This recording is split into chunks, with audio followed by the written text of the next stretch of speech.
there was a competition that my local record store, Reedy's in Blackburn, they held it, and you'd get to perform at King George's Hall in Blackburn, which was this crazy venue where the Beatles used to perform and things like that. Like it was really great, and you couldn't enter unless you had original music. So I, as a 16-year-old, was like, right, well, I got to write something then. And it was then that I said to my parents, I don't know how to write a song without an instrument. So can you just get me like a shitty little Casio keyboard, and I will sit on my bedroom floor every night after school and just watch YouTube tutorials and teach myself piano and write a song. And I did, and it was 6 minutes long. Yeah, you wrote a ballad. I wrote 3 ballads in one song. Very nice to meet you. I am Adam, and this is about you and your journey in music, and we'll talk about the new music you just put out and everything else going on. Amazing. Can't wait. Cool. So I always kind of just start off with your origin story a little bit. Where were you born and raised? So I was born in Blackburn, Lancashire, which is a very small town in northwest England. And yeah, it's kind of like so far away from the music industry that all I had really was just to sing in my bedroom and sing at every pub and stuff that would have me, every wedding that I could do and things like that. So that's kind of where I started out. Was like musical theatre at school and just singing at the local pub. And yeah, it wasn't until I moved down to London when I was 19 that I kind of like branched into like what you would call the real music industry. Okay.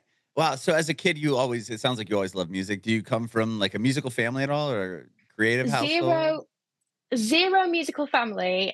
My dad is very into music, like has exceptional taste in music, but is tone deaf. So I kind of picked up I picked up some habits. But yeah, just But me. yeah, I mean, so dad's tone deaf. What about mom? Can she carry a tune or anything? She thinks she can. She would say Okay. so, yes. She would Do you say have any so, but no, siblings or no anything like that? I've got a Yeah. brother and a sister. My brother plays guitar, but like me, is self-taught. So, yeah, there's nothing kind of further back that would indicate any of us would turn out to be musical. But yeah, just me and my brother that play instruments, and yeah, Yeah. that's it. And how do you start? You said you were singing from a very early age. Is that where it really started? And then did your parents go, "Oh wow, Grace can really sing. We should put her in musical theater," or was that all just stuff that you were always interested in? I think it was me. I was a dancer from when I was about 3. Wow. And I think that interest of musical theatre was always there, particularly when I was in primary school, so up to age of 11 here. And it I would just enter kind of competitions at school, or auditions for the end of year play kind of thing. So we would do like Joseph and his Technicolor Dreamcoat, or Oliver and things like that. And I would just always go for the lead role. And it wasn't until I was 11 that I got Nancy and Oliver. And I think I just thought everyone could sing. I thought it was just something that everyone had in them. And when we did Oliver, the school kind of upgraded the venue. We'd normally just hold it in the assembly hall, and parents would come, and that would be it. It would be very low Sure. key. And they took it to the local theatre because they were like, no, these are 11-year-olds, but this is good. And Like, this Grace is gonna be a star. I mean, Open up the theater. I wouldn't say it myself, but sure you can.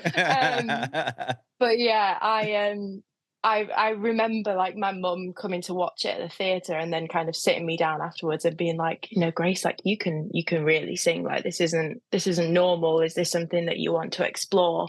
And so it kind of went from there. Like from when I moved into secondary school, I went to a grammar school because I was quite brainy when I was younger, and I thought that was the path that life would throw for me. And so when I realized I could sing, I then spent the next 5 years staring out the window, wishing that I was on the stage instead of doing really hard maths. Of course. Okay. So yeah, so that's kind of where it led me. Wow. So did you stay in the musical theater program, or did you ever go into chorus or choir, or did you do all of those things? Uh, it wasn't really ever like a serious thing. It was like I would do it after school, from like 11 to 16. I would just, do dancing and the local kind of like performing arts group after school. And then when I was 16, I went to a college to study performing arts, drama, and music performance. And I think it was at that age of 16 that kind of out of acting, singing, and dancing, singing took over. I realized that maybe my voice was. It's not a bad thing, obviously, as an artist, but as a musical theatre performer, to have like a more distinctive voice isn't always great. You kind of want something that's quite malleable to um, different styles. Right. And I just found that I didn't have that kind of musical theatre sounding voice, which is great as an artist. I was gonna say that's Um, great. They even say yeah. that, like, y'all watch American Idol or something like that. You are I know you're on X Factor. We could talk about that for a minute, but Yeah. like stuff like that. Like they always say, "Oh, you sound too Broadway, or you sound too, show tuney or musical theater. Are you a musical theater kid?" Like, it's almost like a. It's interesting that you said that because I've never heard anyone bring that up. That it's like it could be a downfall if that's really, if you want to go in the artist direction, like it's better to have a unique sound or just a tone that someone Yeah. else can't just get up there and replicate. And you're singing your own songs, and all. It's not just okay. You have to play this role, so it's going to sound this way, and you have to do it this way. It's, well, I can do whatever I want. This is my thing. Yeah, exactly. I guess it's kind of the opposite problem to what most people have, where I think, Yeah. a musical theatre voice can probably be trained. I could probably work really hard and work in the West End and things like that. But to have from such a young age something that is so distinctive, I felt like that was my path now. I was like, I have to be a singer and I want to be. Okay. So Did yeah. you start writing songs early on, or was that like was I mean, it sounds like you were obviously really involved in the theater and all that in that stuff, but Mm. were you on the side like, oh, I want to be an artist, or when you kind of found out that you have this unique voice, like, oh, I want to try to start writing my own songs, or was that ever something that you dabbled in when you were younger? I think when I was younger, I had this vision of the music industry, which, to be honest, probably in the late 90s and 2000s was a thing where you would get signed and you would just be given an outfit, a song, and a path, and that would be who you are, and the Right. labels would kind of create you. You're And their so I product. think yeah, and so I think when I was that age, I was just like, "Oh, well, someone will sign me and they'll just decide, my songs for me," and that sort of thing. I don't think I was ever a songwriter, like, at heart. It very much had to I was always, like, really good at creative writing and stuff, and it's not until I've spoken to my teachers since that they were like, "No, you were always top of the class in, like, when it came to storytelling and things like that," that now as a songwriter, I'm like, "Oh." But at the time, like, I think there was a competition that my local record store Reedy's in Blackburn, they held it, and you'd get to perform at King George's Hall in Blackburn, which was this crazy venue where the Beatles used to perform and things like that. Like it was really great, and you couldn't enter unless you had original music. So I, as a 16-year-old, was like, right, well, I got to write something then. And it was then that I said to my parents, I don't know how to write a song without an instrument. So can you just get me like a shitty little Casio keyboard, and I will sit on my bedroom floor every night after school and just watch YouTube tutorials and teach myself piano and write a song. And I did, and it was 6 minutes long, Yeah, you wrote a which ballad. I wrote 3 ballads in one song. Yeah, no, it was a lot, and I've obviously had to refine it since then, but, yeah, it got me going. That competition was what made me go, "Oh, I can be a songwriter, I can do this, and I want to, and it's cool." But I was definitely my hand was forced. But you did that and you wrote this sick. I mean, that's awesome that you're like, I need to learn how to write a song. So you get a keyboard and then you pick that up yourself. You're that driven that it's like, well, I want to learn how to write a song. So I need to learn how to play an instrument. So now I'm going to learn how to play this keyboard. So I can write a song Yeah. to enter this competition. I mean, that's a lot of steps, right, to get to that one thing. It is, and actually, weirdly hearing you say it, I don't think I'd ever thought about it before, but I think I've always been like that in every step of my career. It's like, well, I need a visualizer for a song, so I guess I better learn how to edit videos, or, I need to put this song out, but I don't have much money. I'll just teach myself how to produce. Like, I've always kind of had that, like, well, if I can't pay anyone else, or if I don't have the time to do it, I'll just do it myself. Wow, Um, that's huge. yeah, I never thought about that until you said it, but there you go. Wow. Okay, so with this song that you did, so the 6-minute song, did you submit that and get into the contest or whatever? Get in and get to I play that venue? I did. Wow.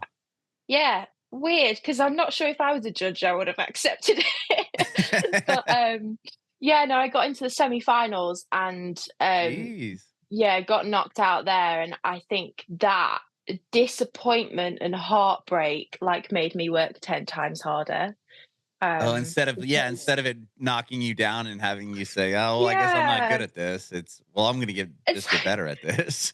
well, yeah, exactly. I mean, what do you mean I wrote one song, entered a competition, and I didn't win? Like, But what are you most on kids about? wouldn't think that way. They'd say, "Oh, I guess that was my chance and I Yeah. screwed up." So, yeah. Yeah, no, I think it just gave me the I've always had a love for performing, and I've always loved being on stage. But kind of the behind the scenes of it, I'd never experienced before, of the actual creating, Mm, the music that you then get to perform. So I think it just, it gave me a lot of drive for sure. yeah. So from there, you said you were 16 when you entered that contest and you were going to college at that point, but you were Yeah, 19. You said you moved to London and yeah. that's where everything kind of changed for you. Was that when you moved to London, did you just move there to pursue music or did you go to get another degree or and where does X Factor fall into this? Is this after you'd moved to London and everything had been going for a while? Yeah, so Okay. I guess a little bit before that, I'd spent, from 16, I started writing music, obviously, and I was performing at every pub under the sun and at everyone's wedding, whoever would have me. And then I started releasing music, Oh, and okay. I got onto BBC Introducing in Lancashire, and that's where Wow. my manager now, who I've been with for 8, 9 years, he heard me on the radio, and sort of said to someone that he was in the car with, like, find out who this is. And he didn't know if it was old or new, but it was actually me performing live. And so he messaged me and we started working together kind of virtually. And he helped me put my first EP out, which, I'd funded completely by myself as an 18-year-old. And I didn't know, kind of being in that small town in Blackburn, I was like, I think I've done as much as I can. Like, I've edited the artwork, I've done the music video, I've like produced it all, mixed and mastered, but like, how do you put music out? And now how do people hear Um, this, right? You've done all the legwork. exactly, Yeah. exactly. So that was really helpful to finally meet someone who's like, I can advance your career, I can help you. Because I felt like I'd maximized everything I could get out of my talents that I had of editing things myself, and just everywhere that I had been where I lived, I felt like I'd exhausted every avenue. Mhm. So he was like, move down to London, we'll start working together there. But kind of within that time, I'd been approached by Psycho, um, Wow.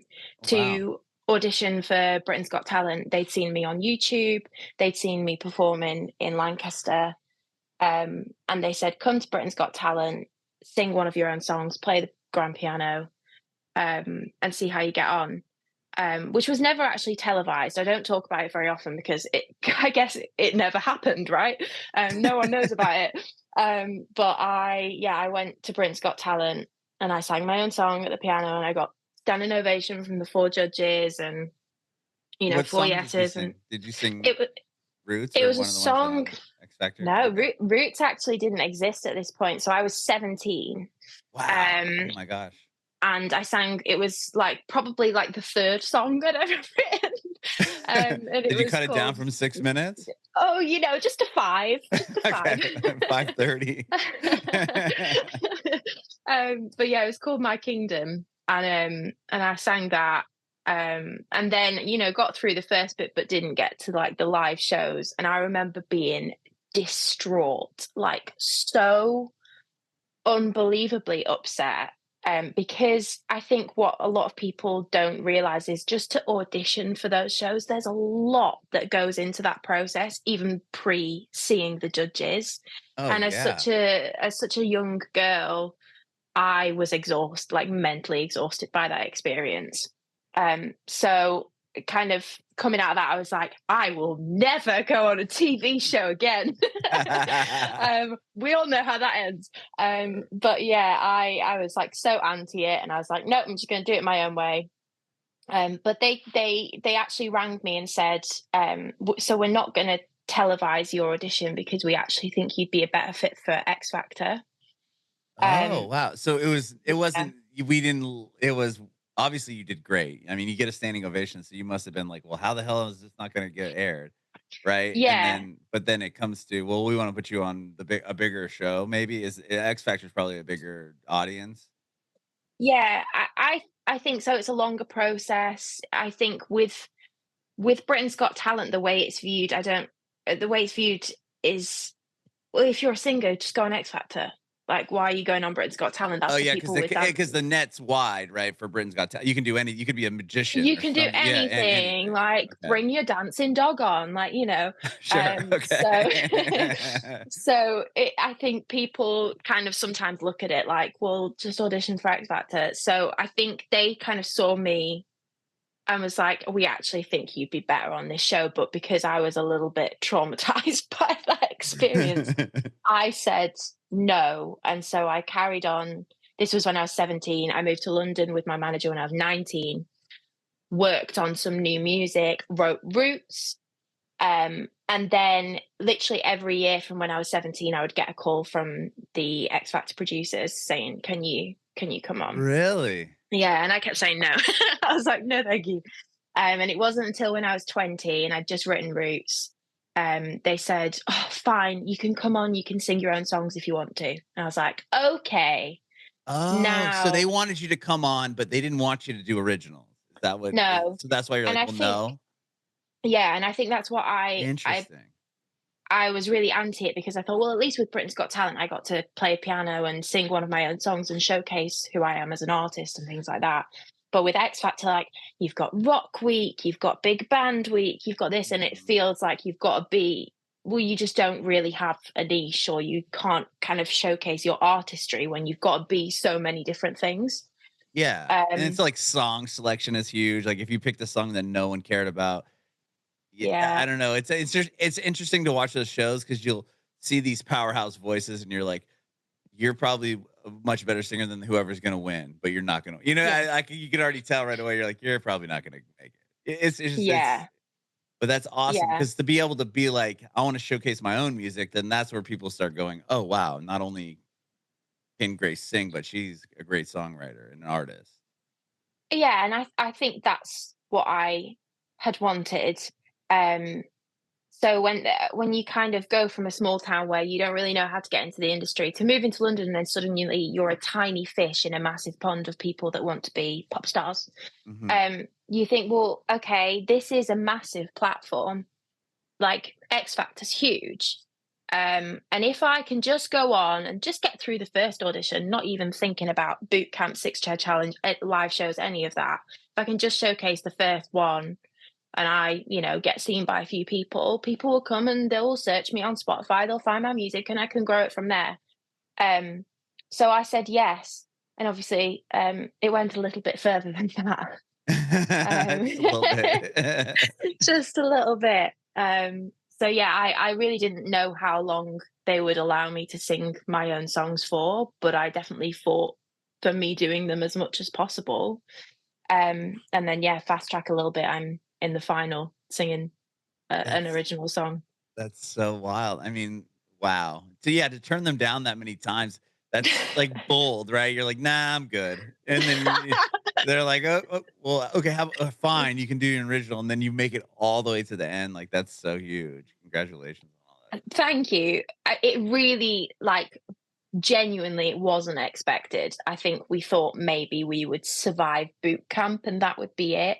Uh-huh. Um, because you do think of that show and you think powerhouse voices win. Leona Lewis, Alexandra Burke, like it's always like big female singers. And I'm not that. I'm just like, sit me behind the piano and I'll plinky plonk and it'll be nice. We'll Blinky Blunk. we'll have But a you're nice a time. great We'll probably have not a you have an cry. awesome voice, but not only that, you're an incredible songwriter. I love your lyrics are so good, and, like, I was just, listening to your Spotify, and, like, the fact that you can sing, like, testosterone, for example, like, to write that word out and then sing it in a melody and make it make sense, and not only just the word itself, I was like, "Damn, like, how is she gonna" wow, okay. And then, like, the lyrics behind the song are so good too that I was just like, okay, this person's really, got it. It's just I think Thanks. I could see how people would be like, oh wow, okay, we need to keep voting her forward or whatever. Yeah, I think it was an exciting time for the show because I came second, but the guys that won it, Raksu, were the same as me. They sang their own songs the whole way through, and it Hmm. had never been done on the show before. Maybe a couple of people had sung an original song once throughout the show, but it Hmm. had never been done consecutively in every single round and every single week.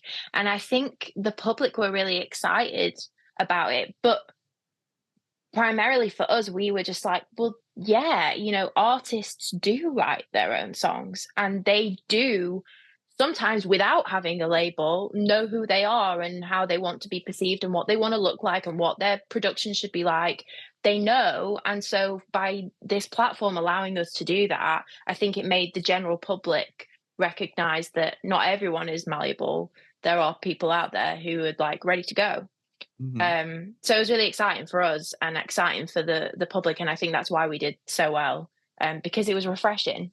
Yeah, I love that. And then so when you get off the show, it's just, well, let's strike while the iron's hot, I would imagine, and put music out, and you get Yeah, you would. signed and everything else. So must have been a big moment, I would imagine. Yeah, you would imagine, but it wasn't like that. I think um, when I got signed, it was about a week after the final of X Factor.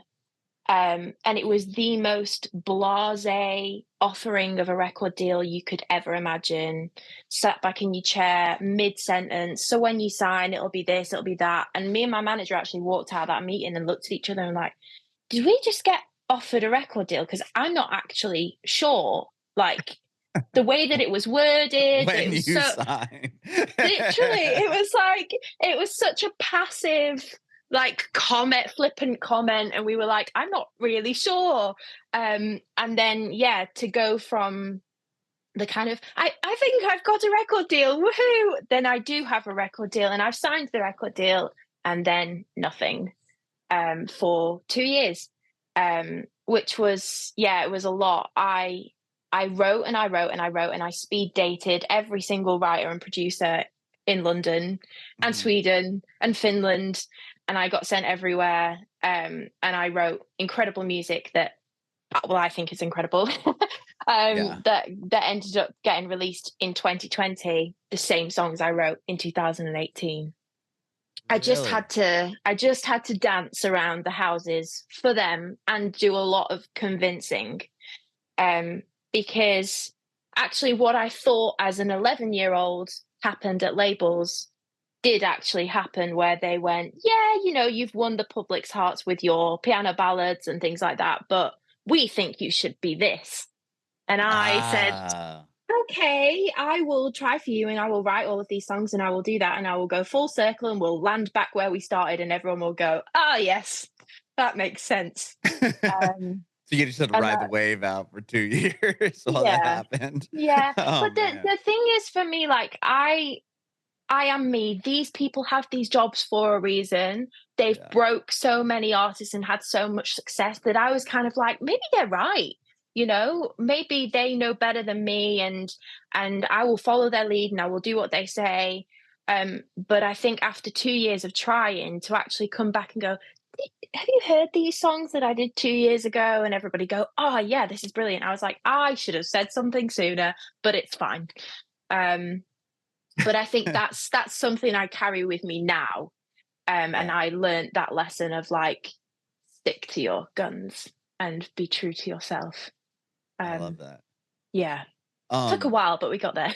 yeah, yeah, no, and I love the music you're putting out now. I think I was on radio for a lot of years, in California, and then now I'm just doing this podcast because you know, this became a Fun. bigger thing, which I love. But I still have a love for radio, and I saw you were talking about it earlier, how you got your manager heard you or somebody found you on like you were on the radio, right?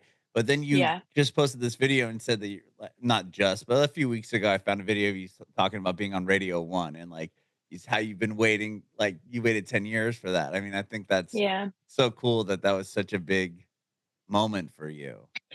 It was such a big moment. I mean, Radio 1 is so, cool for school, and I always thought it would be hard to get on it, but particularly from X Factor, I felt that I would maybe be blacklisted and that it would be like, "Oh, she's been on this TV show, so we're not gonna touch her." Right. And we tried for a really long time and we just didn't get it. So I'm not gonna lie, and I'm 27 now. To get my first Radio 1 play after releasing music for 10 years, it felt really emotional because I felt like I'd worked really hard for it and I'd waited a long time, and I'd also given up hope. Um, so yeah, it was like a really, really nice moment. And Radio 1's massive. Like, we love Radio 1. Oh, it's gigantic. That's so I Yeah. mean, you can tell how happy you are in the video and everything. I think it's so even just you talking about it now, I think it's so cool. And to not only you I was gonna ask you about that, like the stigma of X Factor. Like, does is it oh, it's Grace from X Factor? Like, I mean, I'm sure at one in the beginning it's probably more like that, but like that's probably something hard to kind of separate yourself from when it comes to things like Radio One. And not only that, you're an Yeah. independent artist that got on the radio. I mean, I've worked in the radio for a long, long time, and we didn't play bands that didn't have a track record in that way, like that weren't on a label Yeah, or like, you know what I mean? There's a lot of red tape in politics when it comes to those big shows that people don't for really sure. see. It's just like, "Oh, I have a song, I'm gonna send it to Radio 1 and fingers crossed they like it and they're gonna play it." It's like, that's really not how it works. It's not. It's not. It's also, I think, a lot more expensive than people realize to try and get your songs on the radio because, like anything, you have a PR team, you have a radio plugger and a TV plugger, and you pay that person to pitch your songs to the radio with Mhm. zero guarantee. And so a Right. lot of the time, particularly as an independent artist, you're going, "Okay, radio plugger, here, have £3,000." And then they come back and go, "Oh, sorry, Radio 1 didn't Yeah. want you." And then you're They like, said "Oh no. my God." I've essentially just like thrown £3,000 down a Yeah. drain, and you just think, how long can I keep on doing that? So yeah, particularly this time, I was actually really unbothered about going for radio because I just thought, well, they've never gone for me before, so they probably won't this time. Um, but they did, and I'm super grateful for it. I just found out yesterday that we're getting our third play on Radio 1 in 2 days, so I'm like, yeah, I think it's, like, slowly happened, and we're getting there, which is really, it feels very rewarding for sure. Yeah, and that's how it works on the radio. I mean, you get a couple spins and oh, we'll play her at night, and then eventually you get put in that A category, and they're playing the record every other hour or whatever it might be. Yeah, Well, yeah, that's it's so crazy, it's awesome. good. Congratulations on that. Thank you. So we'll talk to me about you've been awesome. I really appreciate your time today. Thank you so much for doing this, No, Grace. that's But all good. tell me about another night. Is this a part of it? Like, do you have an album coming out? Or like, well, just I guess talk to me about that song, and then I want to kind of hear about what you have coming up.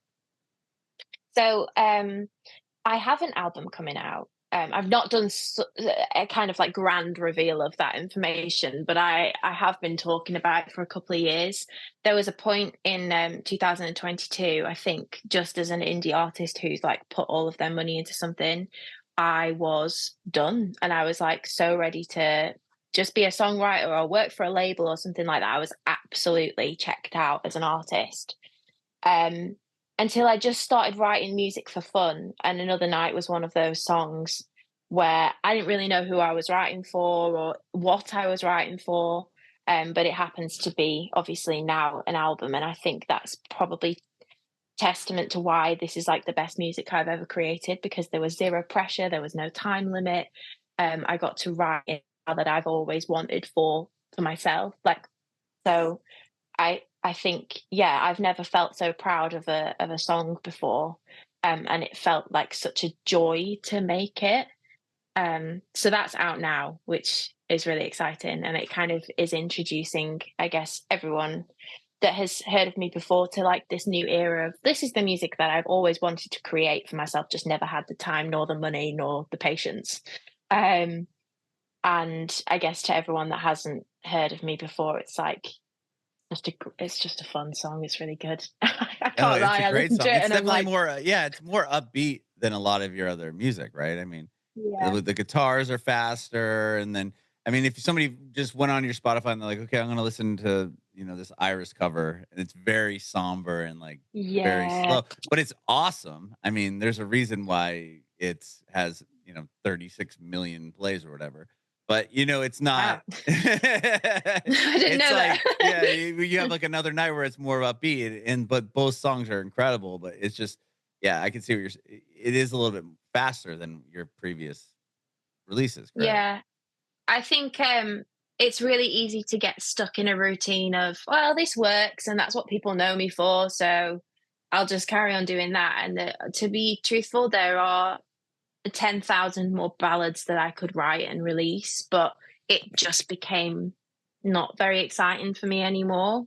Mhm. So I think just like writing music that is influenced by the songs that I grew up with. You've got ELO and ABBA and Roxy Music and Mm. just like I classics that I love had Roxy Music. I feel like that band doesn't get enough credit. love. Love, but that's like my dad is the biggest Brian Ferry fan. I was brought That's up on Roxy awesome. Music. So it's just I've always had those songs around me and I thought, you know what? That music makes me happy. It like if I want to feel anything, I will put on those kind of songs and it will just bring me joy. So I thought, well, why not actually make music that makes me happy? Um so yeah, that's what this is. It's not really anything super profound. It's just I'm just vibing out for myself really. And if anyone else likes it, then great. I love it. So does the album, like when you were writing it, did you realize you were writing an album, or it was just like, I'm writing all these songs for fun and wow, this is In the actually end, becoming something? yeah, eventually, yes. I think it took maybe 4 songs of just writing with this one producer, Paul, who did Another Night, and he's done everything that I'm about to release. And I think I'd waited my entire career to meet that producer that everyone talks about. You'll meet one person one day who just completely gets you and you get them and everything comes out really quick and it sounds great and it's different and pioneering or whatever for me. So it felt like everything slotted into place. And Another Night was, yeah, like kind of the start of, okay, maybe we should write like a project. And that was the first day that we sat down and went, okay, we're going to make a song for this thing. And Another Night was that. Um, and I guess, yeah, it's been really fun since then, since realizing that it was going to be for an album, because then I got to create music that, has interludes and has an intro track and an outro track and it wraps around so you can't tell where it starts and finishes in the album. Oh, And like, cool. I loved creating like art. So I'm really like excited for that to come out next year and for people to hear just like what I've been it's really honestly been the most like vanity project for me because I've just been doing it for fun. It's for no one else but other than like I love that like weird thing that happens in that song that makes me, it's not radio friendly, but it makes me happy and I'm going to do something like that. It's like, yeah, it's just been for fun and for vibes. And yeah, hopefully people like it. I love that. Usually those are the songs and the records that I hear people talk about that are the ones that, you know, have the most people are drawn to the most. They're authentic and Yeah. um just you being you you know, you'll hear somebody talk about a TikTok video that has, you know, a billion whatever views and it was like, "Well, I just turned my camera on in the hotel room and just started making up something." And it's like those are like something that you're not trying to force as, is this going Yeah. to be a radio friendly song? Is this going to do that? It's just it sounds like you're just making it for you and that's awesome. And I love that song. I think I'm excited to hear the rest of the album. And are they all upbeat, more upbeat like that? Or is it, There is a lot. you know, There's okay. there's I would say there's two classic like Grace ballads that you would probably typically expect from me, but out of 15 songs. So, Wow. yeah, so there's a lot of fun on there, and I think, yeah, just me being able to express myself in a way that, to be honest, I'm quite scared of, because I think I'm gonna experience the who changed you and who made you write this, and it's really none of that. I've just done it for me, and it's just me experimenting and having fun, and also writing from a completely different perspective of a 27-year-old woman compared to the 20-year-old, like, new, Yeah. naive, excitable, ballad queen. So, yeah, I think it's gonna be different, and I think the people that are used to my music are gonna be like, "Whoa, this is a bit different," but I think that's a good thing. Change is always sometimes necessary. Yeah, 100%. Well, that shows that you're growing if you're, you know, if you're writing the Yeah. same, if 7, 8 years later you wrote the same song, then people would be like, you know, okay, well, Yeah. it's so funny. It's like such a double-edged sword. It's like, "You changed," or, "What, you just rewrote the same song." It's like, "What?" You know? Anyway. What are you Yeah, trying to do here? exactly. What do you want from me? Yeah. I'm just gonna do what I want. I'm gonna put out my yeah. I love it. So, Yeah. I appreciate your time. Thank you so much, Grace, for doing this. I have one more Thank question. I you. wanna know if you have any advice for aspiring artists. For aspiring artists, I think linking back to it sounds really cliche, but linking back to what I said before of like, trust your gut. And if you feel really strongly that like you are that person and that's what you want to do, then do it. Because like, I know that if this album tanks, I will sleep easy for the rest of my life knowing that I made music that I was really proud of and that felt like me. And I wish I'd had that advice given to me 7 years ago. Bringing it backward.